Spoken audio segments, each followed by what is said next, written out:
So hey guys, welcome to Sunfire Sensei. मैं हूं अंकित और स्वागत करता हूं अपने नए वीडियो में। तो वेलकम टू डे 66 ऑफ मन स्टैक डेवलपमेंट फुल कोर्स। तो जैसे कि हमने जानते हैं कि हम मन स्टैक डेवलपमेंट कर रहे हैं, तो अभी तक हमने क्या कंप्लीट कर लिया? HTML कंप्लीट कर लिया है, CSS कंप्लीट कर लिया है, जावास्क्रिप्ट कंप्लीट कर लिया, क्योंकि बेसिक जानना काफी जरूरी है। और अभी हम हैं रिएक्ट पे। तो रिएक्ट में अभी तक हमने बेसिक चीजों को देख लिया है, कंपोनेंट्स के बेसिक को देख लिया है। आज हम सीखने वाले हैं कि बूटस्ट्रैप के बारे में, कि रिएक्ट के अंदर बूटस्ट्रैप को कैसे यूज करते हैं। साथ ही साथ एक हम छोटा सा प्रोजेक्ट भी बनाएंगे और आने वाले वीडियोस में उस प्रोजेक्ट को हम अपग्रेड भी कर रहे होंगे। ठीक है, तो चलते हैं फटाक से अपने कंप्यूटर स्क्रीन पे। और यहाँ पे हम बना दिए हैं अपना जो मेन फोल्डर, इसको ओपन करते हैं, ओपन विथ कोड। और इसके अंदर है हमारा डे 66 नाम का फोल्डर। इसको मैं थोड़ा बड़ा कर लेता हूँ जिससे कि आपको दिखे। और इसके अंदर इसके बाद हम क्या करेंगे, एक टर्मिनल को ओपन करेंगे। यहाँ पे टर्मिनल को ओपन करने के बाद हम क्या करेंगे, सिंपल सा जो हमारा चीजें होती हैं, पहले क्रिएट करेंगे रिएक्ट के ऐप को। जो मेरे पुराने सब्सक्राइबर्स हैं उन्हें पता ही होगा, और जो नए हैं वो जान लो कैसे क्रिएट करते हैं। तो हम लिखते हैं यहाँ पे, पहले तो हम जो मेन फाइल है हमारा उसके अंदर आते हैं। हम यहाँ लिखते हैं CD और डे 66। तो इससे क्या होगा कि हम डे 66 नाम के फोल्डर के अंदर आ चुके होंगे। जैसे ही एंटर करेंगे तो यहाँ पे क्या हुआ, अगर हम इसके अंदर ls करें तो ls यानी कि लिस्ट होता है। लिस्ट से हमें कुछ नहीं दिख रहा है। और ये सारे कमांड्स को मैंने गिटहब वाले वीडियो में अच्छे से एक्सप्लेन कर दिया है, आप चाहो तो उसको देख सकते हो। तो ls करने के बाद हमें कुछ नहीं दिख रहा है क्योंकि इसके अंदर कुछ है ही नहीं। तो हम क्या करेंगे, यहाँ पे क्रिएट करेंगे अपने रिएक्ट के ऐप को। तो यहाँ लिखेंगे सिंपल सा npm, यानी कि नोड पैकेज मैनेजर। npm को फुल फॉर्म होता है, क्या करो तो तुम क्रिएट करो void@latest। ये जो हमारा लेटेस्ट है, ये वाइट का वर्जन है। कि आप चाहो तो जो भी मैनुअली भी डाल सकते हो, आप चाहो तो लेटेस्ट लिख सकते हो, जिससे क्या होगा कि जो भी लेटेस्ट चीजें चल रही होंगी वो यहाँ पे आ जाएगा। उसके बाद हम सिंपल से एंटर करेंगे तो यहाँ पे क्या होगा कि हमारा हमसे कुछ चीजें पूछेगी कि आपका प्रोजेक्ट का नाम क्या है। तो हम यहाँ लिखेंगे बूटस्ट्रैप को हम अपना नाम देंगे।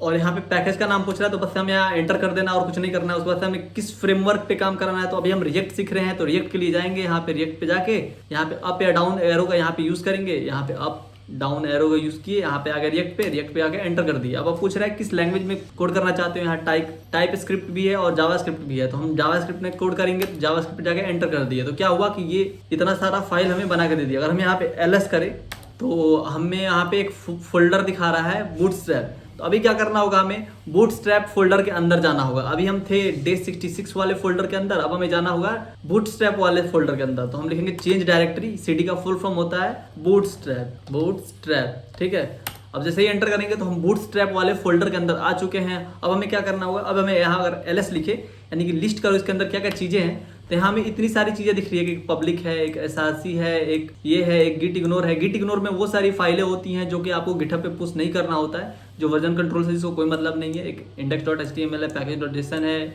readme फाइल है, void.config.js है, ये सारी फाइलें हैं। इसके बाद तुम्हें क्या करना होता है, हमें लिखना होता है npm i या npm install, यानी कि जो भी नोड पैकेज मैनेजर है उसको तुम इंस्टॉल कर लो। तो हम यहाँ npm अगर i भी लिखे तो उससे हमारा काम हो जाएगा। और जो भी चीजें होंगी यहाँ पे इंस्टॉल होने लगेंगी और यहाँ पे आपको वो चीजें दिख जाएंगी। ठीक है, तब तक हम चलते हैं अपने बूटस्ट्रैप के वेबसाइट पे। यहाँ पे लिखते हैं क्या, बूटस्ट्रैप। ठीक है, बूटस्ट्रैप लिखते हैं तो हम जो पहला वेबसाइट खुलेगा इसी खोल लेना है। तो अभी जो वर्जन चल रहा है हमारा वो चल रहा है 5.3.3। ठीक है, ये करंट वर्जन है। इसमें ये सारी चीजें दिख जाती हैं। अगर हम यहाँ डॉक्यूमेंट्स पे जाए तो बूटस्ट्रैप क्या है, एक टाइप का फ्रेमवर्क है। जैसे कि रिएक्ट हमारा फ्रेमवर्क है जो हमें कुछ जो मॉड्यूल्स हैं वो बनी बनाई दे देती है, वैसे ही जो हमारा बूटस्ट्रैप है वो एक CSS का फ्रेमवर्क है, जिससे कि हमें एडवांस CSS ना लिखना पड़े। बूटस्ट्रैप हमारे लिए बहुत हेल्प कर देता है, जैसे कि मीडिया क्वेरी लिखना और भी बहुत सारी चीजें, इसको रिस्पॉन्सिव बनाना, और ये बहुत सारा जो लाइन ऑफ कोड होता है जो कि हम CSS से लिखते हैं वो यहाँ पे हमारा बच जाता है।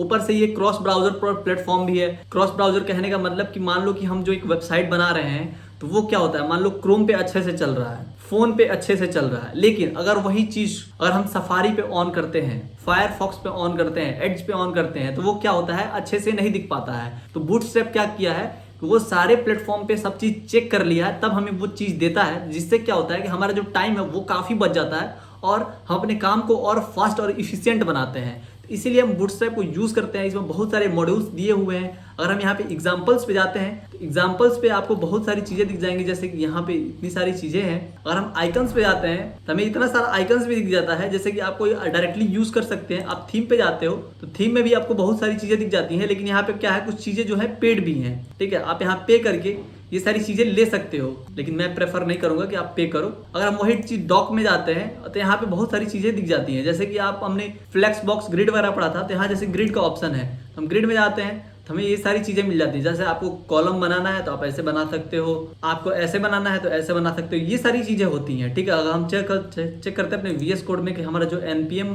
नोड मॉड्यूल का जो फाइल था वो इंस्टॉल हुआ कि नहीं, तो यहाँ पे हम देख पा रहे हैं कि हो चुका है। अगर हम यहाँ पे ls करके भी चेक कर लेते हैं, आप चेक करते हैं ls करके, तो लिस्ट करते हैं तो भी हमारी सारी चीजें यहाँ पे दिख रही है कि हमारे पास एक्स्ट्रा नोड मॉड्यूल यहाँ पे ऐड हो चुका है, लेकिन यहाँ पे नहीं था, ठीक है। अब हमें क्या करना है, यहाँ पे CLS से लिखते हैं, क्लियर स्क्रीन होता है। आप चाहो तो फुल फॉर्म भी लिख सकते हो या आप चाहो तो शॉर्ट फॉर्म में CLS भी लिख सकते हो।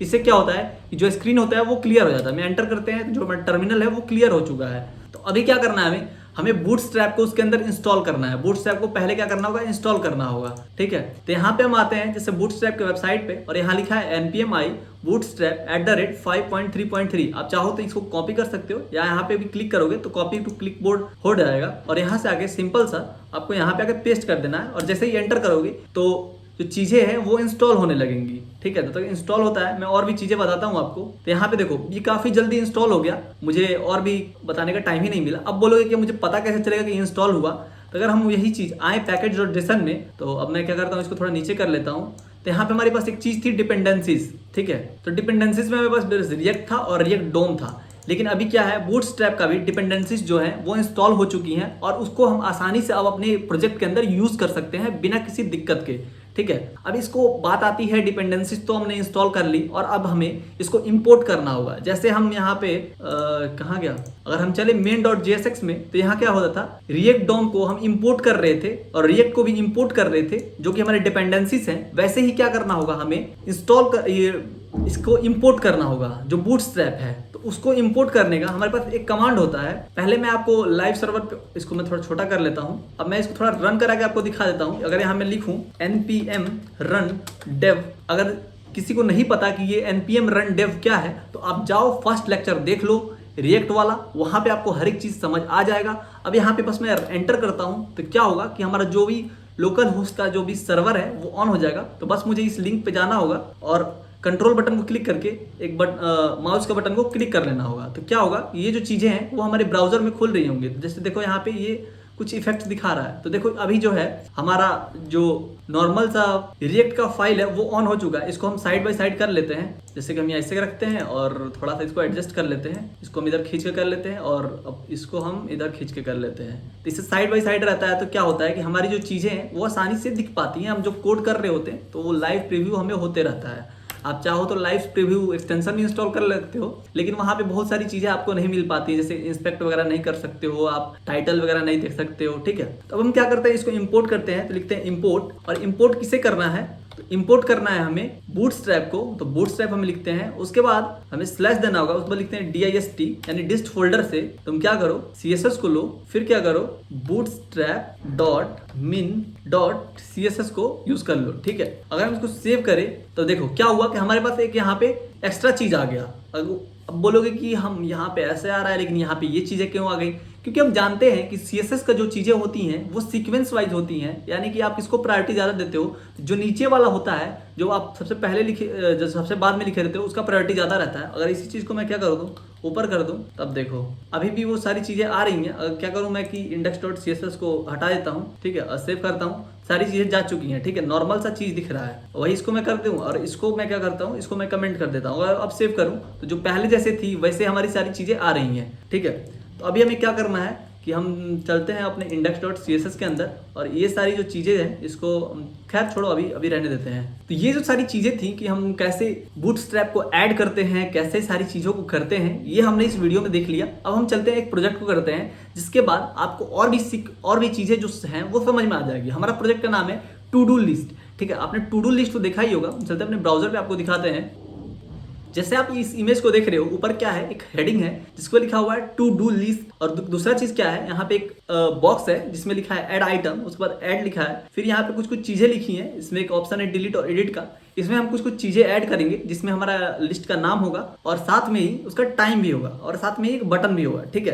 तो अभी हम जो चीजें बनाएंगे वो सिंपली बना रहे होंगे, ज्यादा उसमें कुछ एक्स्ट्रा ऐड नहीं करेंगे, ज्यादा कुछ फंक्शन ऐड नहीं करेंगे। वो हम आने वाले वीडियोज में जैसे जैसे कंसेप्ट को सीखते जाएंगे वैसे वैसे अपने प्रोजेक्ट को अपग्रेड भी करते जाएंगे। जिसकी वजह से क्या हो कि आप अपने रिज्यूमे भी ऐड कर सको और आप उसका रिपोर्ट भी बना सको। ठीक है, तो खैर ये जो टू डू लिस्ट काफी छोटा प्रोजेक्ट है, लेकिन मैं आपको आगे आने वाले प्रोजेक्ट्स में बहुत बड़ा ई कॉमर्स वेबसाइट बनाने वाला हूँ, जिससे कि मुझे लगता है कि काफी उसमें ज्यादा वीडियोस आएंगी, क्योंकि अभी यूट्यूब का नया नियम आ गया है कि आप ज्यादा से ज्यादा 12 घंटे तक का भी वीडियो अपलोड कर सकते हो। तो ये बहुत गलत सी चीज है। ठीक है, तो अभी हम चलते हैं अपने यहाँ पे और क्या करते हैं कि हम नया चीज को बनाते हैं, नया प्रोजेक्ट को बनाते हैं। तो यहाँ हम लिखते हैं, तभी आ चुके हैं अपने टर्मिनल में, और यहाँ लिखते हैं CD, और किस फोल्डर में जाना है, हमें जाना है डे 66 वाले फोल्डर में। उसी के अंदर हम जाके दूसरा प्रोजेक्ट बना रहे होंगे। डे 66 वाले फोल्डर में हम आ चुके हैं, और यहाँ पे हम लिखते हैं क्या कि क्रिएट रिएक्ट नहीं npm क्रिएट। आप सोच रहे हो मैं क्रिएट रिएक्ट क्यों लिख रहा था, तो रिएक्ट का ऐप बनाने का बहुत सारे तरीके हैं, उसमें से मुझे वो वाला याद आ गया। तो उसमें क्या होता है, टाइम ज़्यादा लग जाता है, इसलिए मैं उसको प्रेफर नहीं करता हूँ। इसमें क्या होता है कि जो भी चीज़ें होती हैं वो आराम से इंस्टॉल हो जाती हैं। void@latest, इसको मैं लिख के एंटर करता हूँ, तो क्या होगा कि हमारा नया फोल्डर बन जाएगा। तो यहाँ पे नाम पूछ रहा है, तो हम यहाँ देते हैं टू डू लिस्ट। ठीक है, टू डू लिस्ट प्रोजेक्ट लिख के यहाँ पे सिंपल से एंटर कर देते हैं, और यहाँ पे हमें बनाना है रिएक्ट से। रिएक्ट पे जाके एंटर कर देते हैं जावास्क्रिप्ट से। जावास्क्रिप्ट बना दिया, तो देखो अगर हम यहाँ पे अब ls करें तो हमें यहाँ पे दो चीजें दिख रही है, एक बूटस्ट्रैप, एक टू डू लिस्ट प्रोजेक्ट। ठीक है, इसको मैं यहाँ से कॉपी कर लेता हूँ और यहाँ मैं लिखता हूँ CD, और फिर उसको पेस्ट कर देता हूँ। किससे क्या होगा, मैं उस फोल्डर में चला जाऊंगा। अब मैं यहाँ पे CLS कर देता हूँ। अब यहाँ पे मैं क्या करता हूँ, लिखता हूँ npm i। इससे क्या होगा कि जो भी नोड मॉड्यूल के पैकेजेस हैं वो इसमें इंस्टॉल हो जाएंगी। देखो ये तो था बूटस्ट्रैप का, ये रहा टू डू लिस्ट वाला। तो टू डू लिस्ट में भी क्या है कि जो है नोड मॉड्यूल्स हमारा अभी इंस्टॉल नहीं है, तो वो यहाँ पे इंस्टॉल हो रहा है, और इसको मैं अब बंद कर देता हूँ, इसका क्योंकि काम है नहीं। और अब क्या करना होगा, हम इसके अंदर भी बूटस्ट्रैप को इंस्टॉल करना होगा और उसको इंपोर्ट करना होगा। ठीक है, तो यहाँ पे थोड़ा सा टाइम लेता है ये, लेकिन घबराने की बात बिल्कुल भी नहीं है। तो हम टू डू लिस्ट बनाने वाले हैं, और उसमें हम सीखेंगे क्या कि हम बूटस्ट्रैप के CSS के साथ साथ अपना भी CSS कैसे ऐड कर सकते हैं, कैसे उसको कस्टमाइज कर सकते हैं, कैसे उन सारी चीज़ों को बदल सकते हैं, अपने हिसाब से उसको रख सकते हैं। तो आई होप आप लोग काफ़ी एक्साइटेड होंगे। अगर एक्साइटेड हैं तो वीडियो को लाइक कर दीजिए, चैनल पे नए हैं तो सब्सक्राइब कर दीजिए। बिना सब्सक्राइब किए वीडियो देख के भाग जाते हो, ये गलत बात है, ये ऐसा बिल्कुल नहीं चलेगा। ठीक है, तो आई थिंक मेरा जो इंटरनेट है वो थोड़ा स्लो हो गया है, क्योंकि फ़ोन के इंटरनेट से मैंने कनेक्ट करा है। तो जैसे देखो यहाँ पे हम चलते हैं, तो हमारा फ़ोन का जो इंटरनेट कनेक्शन होगा वो शो कर रहा होगा अंकित आईफोन, इसीलिए थोड़ा स्लो ये चीज़ें हो रही हैं। लेकिन कोई बात नहीं, मैं थोड़ा वीडियो को फास्ट फॉरवर्ड कर देता हूँ। तभी क्या है, जो हमारा npm इंस्टॉल था वो काम हो चुका है पूरा। हमारा जो नोड मॉड्यूल्स की चीजें थी वो आ चुकी है। अगर हम यहाँ ls करते हैं तो हमें सारा फोल्डर्स दिख जाएगा। हम यहाँ CLS भी कर देते हैं साथ में कि क्लियर स्क्रीन कर दो, और यहाँ पे लिखते हैं npm run dev, और यहाँ एंटर करते हैं। क्या होगा कि जो भी हमारी चीजें हैं वो यहाँ पे ऑन हो जाएंगी। हम यहाँ देखते हैं जो भी चीजें थी वो हमारे यहाँ पे ऑन हो चुकी है। तो हमें क्या बनाना है, एक टू डू लिस्ट। उससे पहले क्या करना होगा, हमें इंस्टॉल करना होगा बूटस्ट्रैप को। तो यहाँ आते हैं, हम एक और नया टर्मिनल ले लेते हैं और यहाँ लिखते हैं npm i। पहले हम बूटस्ट्रैप पे जाते हैं और यहाँ से सारी चीज़ों को कॉपी कर लेते हैं। ठीक है, यहाँ से इसको कॉपी कर लिया और यहाँ पे आके इसको पेस्ट कर दिया। ये दोबारा हो गया, तो इसको मैं थोड़ा हटा दूँ। अब यहाँ हम एंटर करते हैं, तो क्या होगा कि जो भी बूटस्ट्रैप की डिपेंडेंसीज हैं वो इंस्टॉल हो जाएंगी, जिसकी वजह से हम इसको यूज कर पाए। जैसे यहाँ देख सकते हो आप को यहाँ पे इंस्टॉल करने का और भी तरीके दी हुई हैं। ठीक है, तभी क्या है, जो चीजें हैं वो इंस्टॉल हो चुकी हैं। अब हमें चलना है index.main.jsx में, और इसके अंदर क्या करना है, हमें करना होगा इंपोर्ट। ठीक है, तो अभी हमने बूटस्ट्रैप वाले फाइल में आ गए हैं, तो यहीं से इसको कॉपी कर लेते हैं और हम आते हैं अपने बूटस्ट्रैप से बाहर और टू डू लिस्ट के अंदर। यहाँ पे कहाँ गया, main.jsx, src के अंदर होगा। main.jsx पे आते हैं, यहाँ पे इसको इंपोर्ट कर लेते हैं।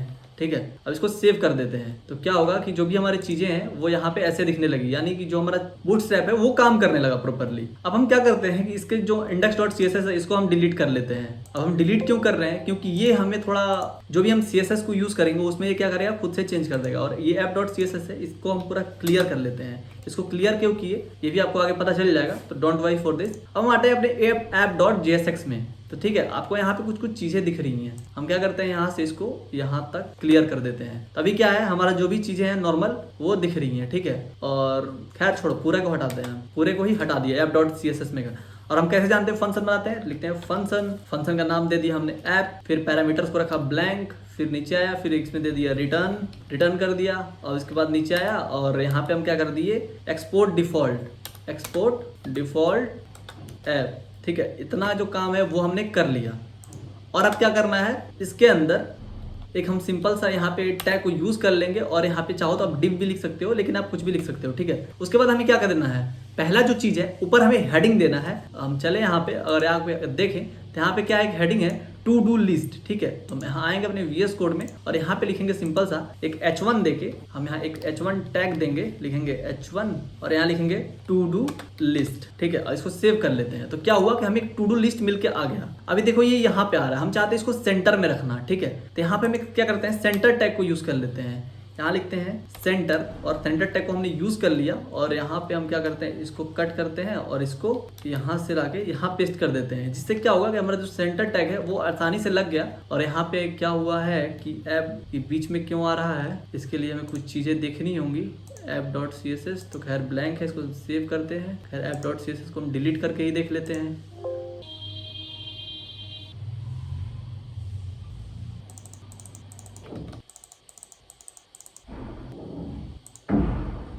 तो अभी देखो हमने सेंटर टैग को यहाँ पे यूज किया, जो भी चीजें हैं वो सेंटर में आ चुकी हैं, ठीक है। अब देखो अब हमें क्या बनाना है, एक बॉक्स टाइप का बनाना है। जैसे कि हमने टू डू लिस्ट में क्या देखा था कि यहाँ पे एक इनपुट हो, उसके बाद बटन्स हो और कुछ और भी चीजें हो, ठीक है। तो हम चलते हैं अपने हिसाब से एक टू डू लिस्ट बनाते हैं। उसके बाद हमें नीचे आना है और यहाँ पे हमें क्या बनाना है कि यहाँ पे एक ब्लैंक जगह हो, यहाँ पे एक ऐड बटन हो, ठीक है। तो उसके लिए हम क्या करते हैं, चलते हैं अपने बूटस्ट्रैप पे और बूटस्ट्रैप को हम यहाँ खोल लेते हैं जिससे कि हमें अच्छे से दिखे। लिखते हैं बूटस्ट्रैप, ठीक है। बूटस्ट्रैप को यहाँ लिख के एंटर किया, यहाँ आए बूटस्ट्रैप पे और यहाँ आ गए डॉक्यूमेंट पे, ठीक है। डॉक्यूमेंट पे आते हैं, हमें एक चले जाना चाहिए ग्रिड में। ग्रिड में आते हैं तो हमने यहाँ देखा था कि ये कैसे कॉलम है, यहाँ पे 2 कॉलम है, यहाँ भी, यहाँ 3 है, यहाँ ऐसे है। हमें चाहिए कि एक साइड हमें ऐसा चाहिए कुछ, ठीक है, यानी कि 8 और 4 वाला, ठीक है। तो हम क्या करते हैं, यहाँ से इसको कॉपी कर सकते हैं। हम क्या करते हैं, यहाँ से इन सबको कॉपी कर लेते हैं और आते हैं अपने VS कोड में और क्या करते हैं, इसको यहाँ पे पेस्ट कर लेते हैं। पेस्ट करके देखते हैं, सेव करते हैं। तो देखो हमारे पास इतनी सारी चीजें आ गई, लेकिन क्या करना है, हमें इसको यूज नहीं करना है। अब देखते हैं, अब हमारे पास ये है। तो यहाँ पे जैसे कि 8:4 का यहाँ पे कुछ दिखा रहा है, तो हम यहाँ कर दे 4 और इसको कर दे हम 2, तो मे बी हमारा जो चीजें हैं वो सही हो जानी चाहिए। अगर हम इसको इंस्पेक्ट करके देखते हैं, यहाँ पे आते हैं, राइट क्लिक करके इंस्पेक्ट करते हैं, एलिमेंट्स के अंदर आते हैं, तो जैसे कि ये सारी जो चीजें हैं यहाँ पे हमें इसको ऐसा देख पा रहे हैं, ठीक है। और हमें क्या करना है, इसको बनाना है एक इनपुट टैग, ठीक है, एक इनपुट जैसा बॉक्स बनाना है। तो हम यहाँ इसको कट करेंगे, यहाँ एंटर करेंगे, यहाँ लिखेंगे इनपुट ले लो और उसका टाइप जो है वो क्या कर दो, इसका टाइप जो है टाइप रख दो टेक्स्ट, ठीक है। और प्लेस होल्डर में डाल दो। प्लेस होल्डर में तुम डाल दो क्या कि प्लेस होल्डर में हम यही देख लेते हैं क्या चीज़ है। यहाँ आते हैं, इस पे तो लिखा है ऐड आइटम्स, तो हम यहाँ पे आते हैं, यहाँ लिखते हैं add items dot dot dot, ठीक है। इसको थोड़ा हम रैप कर ले जिसकी वजह से हमें साफ साफ दिख रहा हो।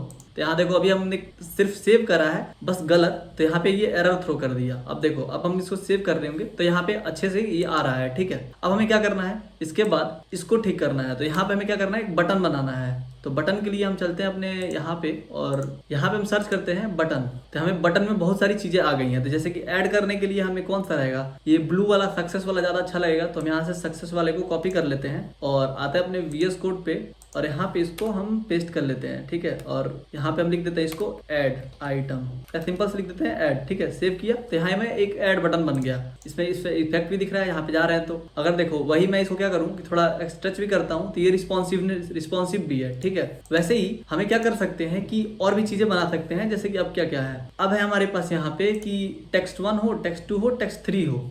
हमें कुछ ऐसा बनाना है। तो उसके लिए हम कुछ अपने बूटस्ट्रैप पे ढूंढते हैं, कॉलम में जाते हैं, कॉलम में भी हमें कुछ मिल जाए। कॉलम में नहीं है, इसको हम यूज करते हैं गिटर को, ठीक है।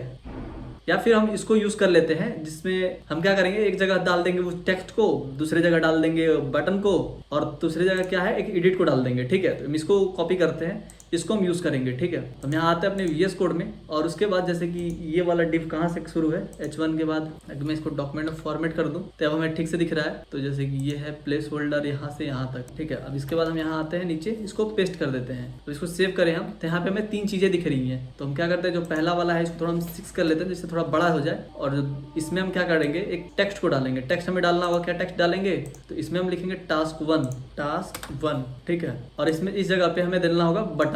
तो यहाँ पे हम डिलीट बटन को यूज करते हैं। तो डिलीट बटन को यूज करने के लिए जैसे कि हम आते हैं यहाँ पे और यहाँ बटन्स पे आते हैं। तो बटन्स पे हमें बहुत सारे बटन्स दिख जाते हैं। तो डेंजर वाला हम यह यूज कर सकते हैं डिलीट के लिए। तो यहाँ कहाँ गया डेंजर, तो डेंजर वाला को हम यूज करते हैं, कॉपी किया यहाँ पे लाके इसको पेस्ट कर लेते हैं। ठीक है, Alt Shift F किया जिससे कि डॉक्यूमेंट जो है फॉर्मेट हो गया। अब हम चलते हैं अपने ब्राउजर पे, तो हमारा डेंजर बटन भी दिख रहा है, टास्क 1 भी दिख रहा है। अब हमें क्या करना है, इसको एडिट भी करना है। तो एडिट के लिए हम प्रेफर कर सकते हैं ये वार्निंग बटन। तो वार्निंग बटन को हम यहाँ से कॉपी करते हैं और यहाँ पे लाके अपने VS कोड के अंदर इसको पेस्ट कर सकते हैं। तो यहाँ पे इसको हटा के वार्निंग बटन को पेस्ट कर दिया, तो क्या हुआ कि हमें वार्निंग बटन भी मिल गया। अब देखो इसका नाम चेंज करना है हमें, तो नाम चेंज करने के लिए यहाँ हम देते हैं एडिट और इसको दे देते हैं डिलीट।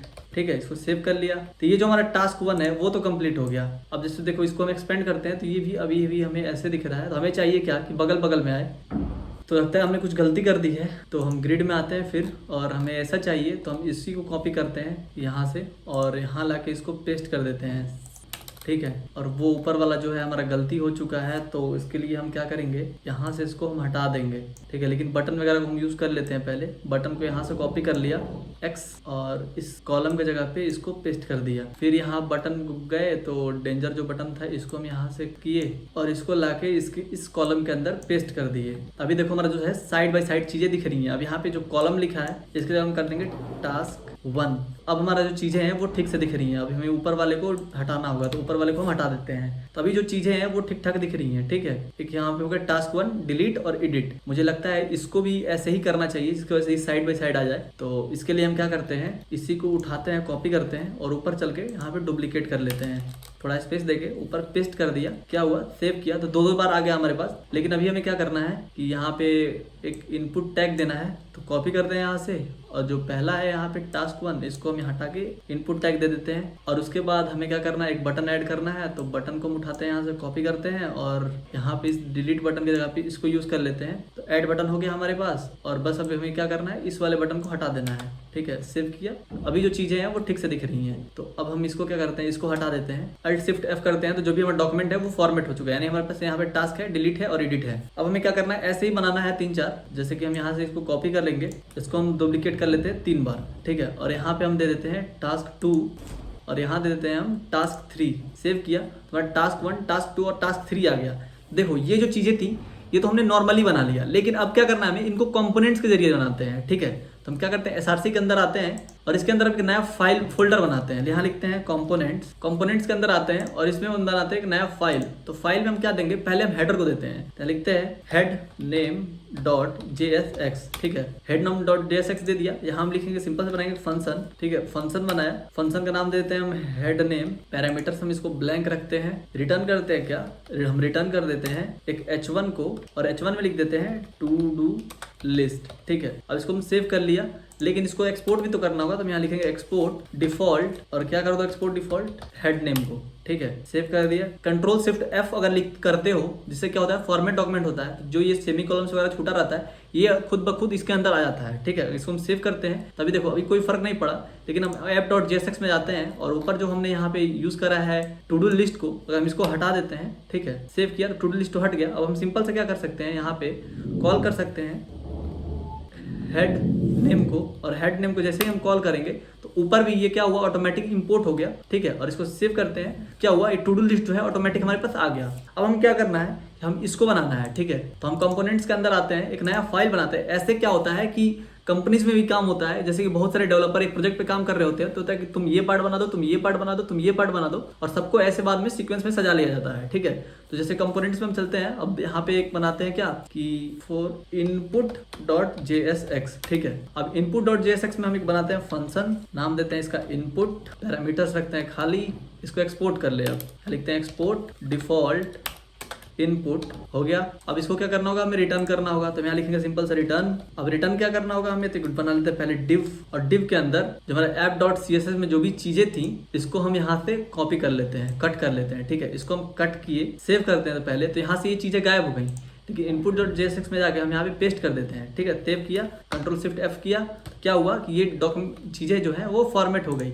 अब हम यहाँ पे आके सिंपल से यहाँ यूज करेंगे इनपुट। तो देखो यहाँ पे हमारा जो इनपुट है वो यहाँ पे शो कर रहा है। बस जैसे इस पे क्लिक करेंगे तो क्या हुआ, ऑटोमेटिकली वो इंपोर्ट कर दिया और बस हम यहाँ पे इसको यूज करेंगे तो जो भी चीजें हैं हमारे पास यहाँ पे आ गई। ठीक है, अब देखो अब बनाना है हमारे लिए क्या कि टास्क 1, टास्क 2 और टास्क 3 के लिए। तो ये जो चीजें हैं हम एक बार बना के भी कर सकते हैं, लेकिन अभी तक हमने प्रॉप्स वगैरह नहीं पढ़ा है तो हम इसको यूज नहीं करेंगे, हम सिर्फ अलग अलग बना रहे होंगे। ठीक है, तो यहाँ कंपोनेंट्स में आते हैं, हम कंपोनेंट्स में एक नया फाइल बनाते हैं task.jsx। ठीक है, और इसके अंदर भी सेम वहां पे ऐसे एज यूजुअल फंक्शन बनाएंगे। फंक्शन कुछ नाम देंगे टास्क 1 और पैरामीटर्स को रखेंगे ब्लैंक और यहाँ पे हम आके एक्सपोर्ट कर लेंगे। पहले एक्सपोर्ट करते हैं डिफॉल्ट किसको, टास्क 1 को। ठीक है, अब हम क्या करेंगे यहाँ पे रिटर्न करेंगे। पहले यहाँ लिखते हैं रिटर्न कर दो किसको, पहले तो हमें डिव बनाना होगा एक, लिखते हैं डिव और उसके अंदर सारी कोड्स को लिखनी होगी। तो हम app.jsx में आते हैं और ये जो चीजें हैं पहले हम इसको क्या करते हैं यहाँ से यहाँ तक कट कर लेते हैं। कट किया, सेव किया तो पहले जो टास्क 1 है वो गायब हो चुका है और इसके अंदर आके हम पेस्ट करते हैं। सेव किया, Alt Shift F कर लेते हैं जिससे कि हमारा डॉक्यूमेंट जो है फॉर्मेट हो गया।